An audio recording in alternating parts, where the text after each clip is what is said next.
Hey, what's going on, everyone? This is Eric with SweetSpotDFS, and these are my PrizePicks PGA plays for the 2022 Honda Classic. If you've not yet signed up for PrizePicks and you're in a state that allows it, I do have a link in the description below. That link will get you straight to the sign up page utilizing the promo code SweetSpot.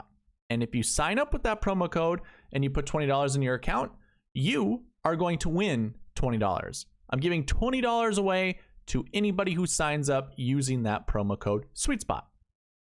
And to add a little cherry on top, PrizePicks is going to match your deposit up to $20. So if you want to play PrizePicks for free, all you got to do is sign up using the promo code SweetSpot, put $20 in your account, and you're going to have $40 in your account.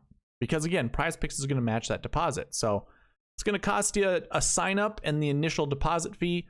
I will then gift you $20. So highly encourage you guys to do that. Let's go ahead. Let's get into these picks. So PrizePicks has 5 boards. Actually, no. I'm sorry. 7 boards this week, which is kind of cool.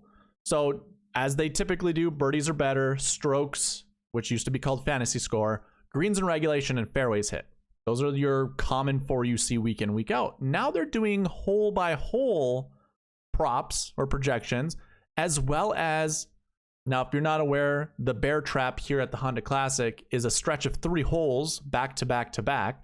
It's a par 3, a par 4, and a par 3. Some of the harder holes on the course, I don't necessarily think they're the actual hardest holes. When I looked back at last year, it was like the 13th, 14th, and 12th hardest hole. But they're known to be hard, especially when the wind is blowing, and that is what happens at this tournament more often than not.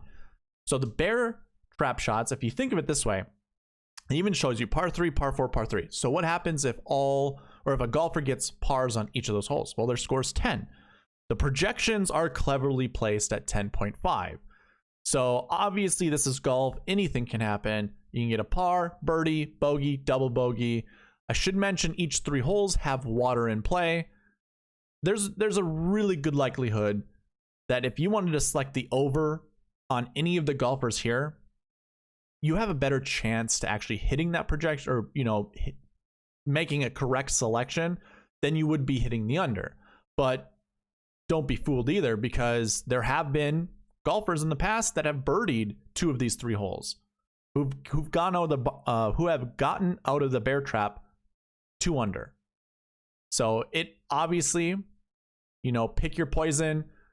Whatever risk you're willing to take, go ahead and do it here. I actually really like taking some of these bets, and guess what? You can mix and match all of these now. There was a moment where you couldn't. So if you wanted to go like under with fantasy or with strokes, you want to hit the under on some of these and then hit the overs on your bear traps. The other thing that PrizePicks has done, so let me just go ahead and pick some of these guys. So let's just pick these 3 here and then go to the bear trap and then pick 2 of these guys. So you could go under with your fantasy scores and then over with your bear trap. Actually, it won't work that way. We probably need to pick one more over. Okay. So there is some kind of calculation that PrizePicks is doing, where if you have more of a diverse portfolio, if you want to call it that, or a diverse, selection. So obviously I'm picking an under and an over in the bear trap. And then I have 2 unders and an over in the strokes. That's going to give me this 12.5 payout. And I know there's some people that only like to do 2 picks at a time or 3 picks at a time. I'm one that just likes to hit 5 picks, put $5 in, do 5 picks. And if that turns into more money, then I'll just up my entry fee here and there to try to hit that 12.5. And you can do that kind of easily by taking some of these other selections. Like if you want to do fairways hit or greens and regulation, it all kind of works out. And I'm going to show you my picks here shortly. But I just want to remind you guys, check the wind. This is a very volatile golf course, so high scores are possible. So hole 3 is a par 5, hole 18 is a par 5. Common sense would say, hey, hit the under, because all of these are 4.5 as projections. Hit the under because birdie or eagle's in play. But on the other hand, when the wind picks up, it's tough to score at this golf course. So again, highly encourage you guys, go to windfinder.com. You can check each of the days that are down here, go throughout each of the 3-hour spans and try to see what the projected wind is. This is a Wednesday night. I purposely plan this video this night just to show you probably the closest, you know, weather projection or forecast you can have for wind to give you the best chance to make the right selections. But obviously, if you have the opportunity to do it Wednesday or Thursday morning, go and do that. But to show you my picks, I just made one right before recording. It's the first one you see on the screen. Brooks Koepka, Billy Horschel, Tommy Fleetwood, Shane Lowry, and Joaquin Niemann. So I did birdies are better in strokes. And again, I'm trying to get that 12.5 return on my investment. Multiplier, if you want to call it that.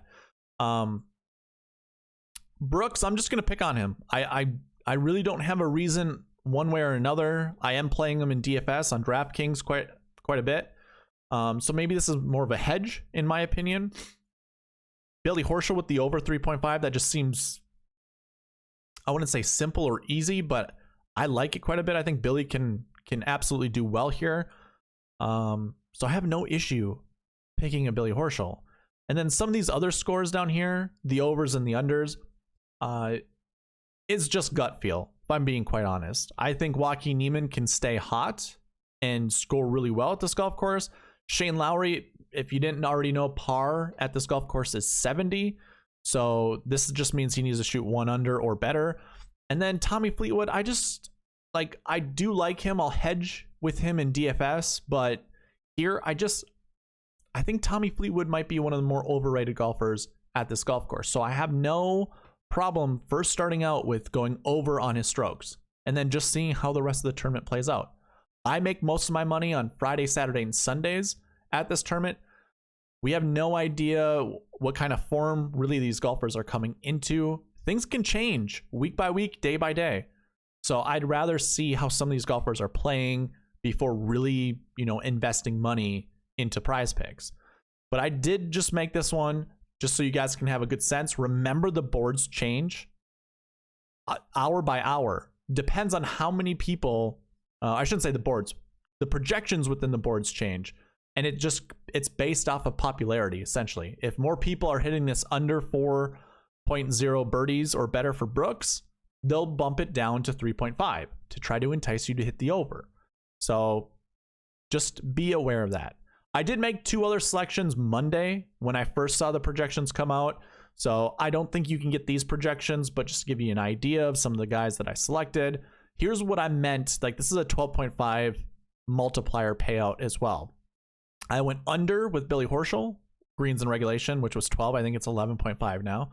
I went over 69.5 with Matthew Wolff. I just don't have any faith that he's going to do anything good.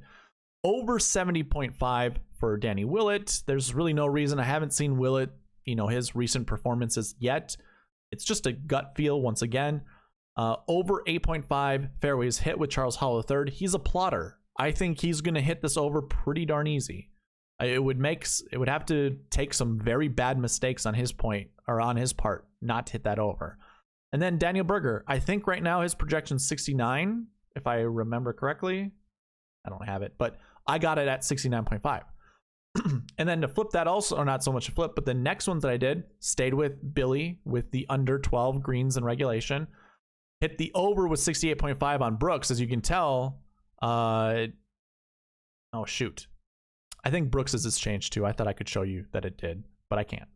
And then I chose some of those bear trap shots.